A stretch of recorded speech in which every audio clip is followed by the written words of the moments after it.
but this is killing cancer with oxygen in the ketogenic diet. And if I've ever heard of anything, I'm so stupid. This thing is, I've known about this ketogenic diet for a long time. It's insane. One of their big things, of course, is that sugar causes inflammation. I mean, when you start reading stuff like this, I hope you guys know how to pull away from this and go, oh, ignorance. This whole idea that sugar causes inflammation, and sugar, let me tell you, carbon is the essential fuel that runs everything on this planet. And without carbon, you're a dead duck. And what you do to one cell, you do to all cells. So this idea that you're going to starve a cell for sugar or play that type of game is insanity, and no one gets well over this anyway. To put anybody on a high-protein diet and avoid all carbon, sugar, is this is old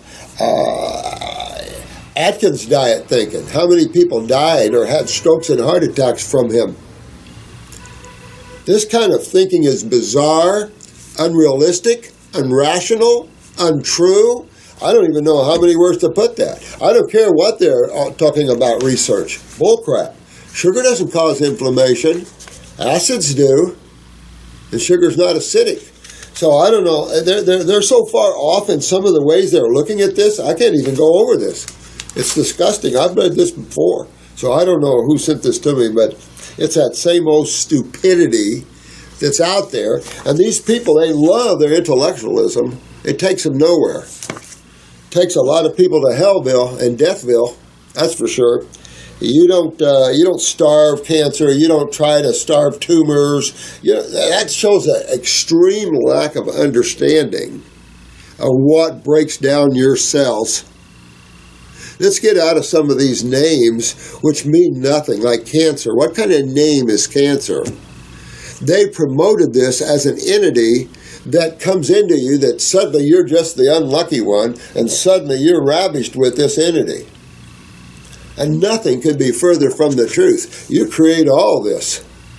And you just have to understand the two sides of chemistry, a little bit about your body, that you have cells and two fluids that take care of them, and the nature of these two fluids. There's some things you have to understand about health. But they're not complicated. They're real easy. And it's basic science. But when you start working in theories, take a look around at how many people die with these type of theories. And they're just ridiculous. This whole idea of sugar and how bad sugar is, these are people that can't get out of their own way in thinking. We've had enough time using these type of ketogenic, these type of high protein type of diet, this type of philosophy out there. The Pottinger and all these kind of people out there had enough to show you that there's a nowhere road.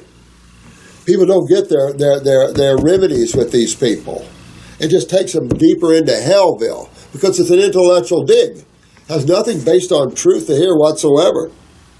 And it does talk about the fermentation of a cell, but what happens when you can no longer, and it talks about not getting oxygen to cells. What would block the blood flow? Because when you're talking about oxygen, you're talking about blood, right? What would block, is cancer a lack of oxygen to tissue? Not even close to that. Not even close to that. Now, if you got a tumor wrapped around there, hopefully those cells in the tumor they're already gone. Who cares? They're already locked away, so to speak.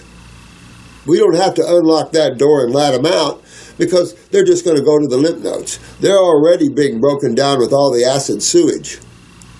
So you have to understand what tumors are and how they're formed and what system they're formed after. And this idea of going over to carbon and blaming carbon for that, yes, starch, but all byproducts of metabolism, and he talks about the Krebs cycles, all these yields acids, absolutely yields acids.